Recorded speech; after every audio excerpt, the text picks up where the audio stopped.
You said you learned a lot, but you felt it was time to leave Bad Boy. What was that experience like? Were you leaving into another situation? You were just, we got to get up out of this, find out what's next. What was crazy about that whole thing is, like I told you, X brought us to Rough Riders. He was the big dog. Mm-hmm. We was fortunate to get a record deal first.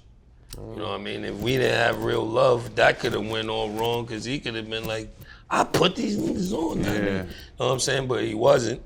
We knew it was family style. We threw him on Money, Power, Respect, the single, which is a video, one of the first video that we ever shot in Yonkers.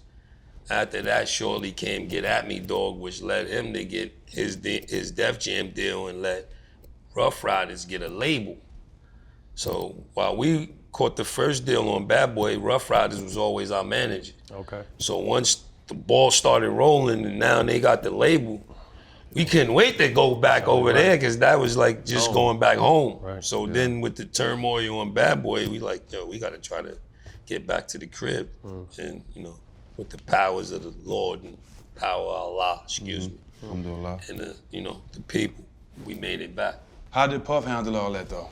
Like, from your eyes? I mean, it was a little, in me being older now and understanding, you know, and being a businessman, we were a little disgruntled. We was a little radical.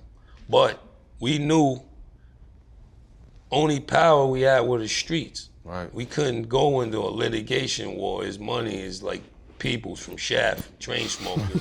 So we try to go to court. Yeah, we wasn't gonna win that, so we definitely had a meeting and sat down and said, yo, this could go right or left, and if it goes the wrong way, we can be shelved, we can never put an album out again, it's a side to this that can be horrible for us. And we just rolled the dice, and you know what I mean, fortunately it worked out. 20 plus years later, what's that relationship like with you and him personally? He just called me the other day. Oh. That's big, bro. I'm glad that we were able to work it out, and we actually got tighter off that. Talk to us about your relationship with X. Rest in peace, dog.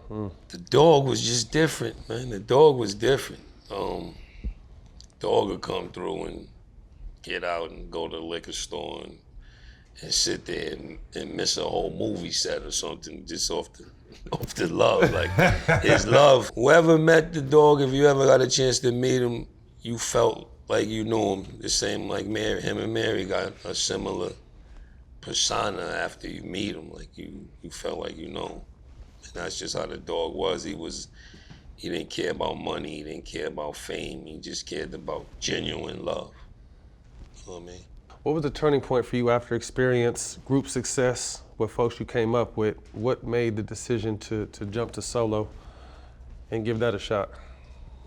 Was this decision all y'all made at one time to do solo projects, or? Cause she didn't never really plan on doing one. It's like the people forced him and like, yo, you gotta do this. And he like, all right, you know what I mean? But me, I think they had it in the works early. Once Rough Riders got the label and we had got off Bad Boy, then we was on Interscope Records. I think D and Y, Steve Stout and them always had it in the plan to do a Jadakiss solo. Back then we used to be extra cool. You know, we signed to Rock Nation now as management, but back then we was Double R and the Rock was really controlling everything. And I used to be messing with Dame like, yo, let me get a solo deal over there. He used to be like, yo, whenever you're ready, just come by. And D and them would be like, yo, stop saying that by accident. So we all family, man. Debut album, Kiss the Game Goodbye. I remember that was my second year in college. Went hard. What was it like? I mean, you came out the gates with, you know, just strong producers, you know, features from X, Eve, Snoop, Nas, work with Swiss. Like I told you, that was the golden era. Blow a bag. I think that album, we recorded in the South Beach.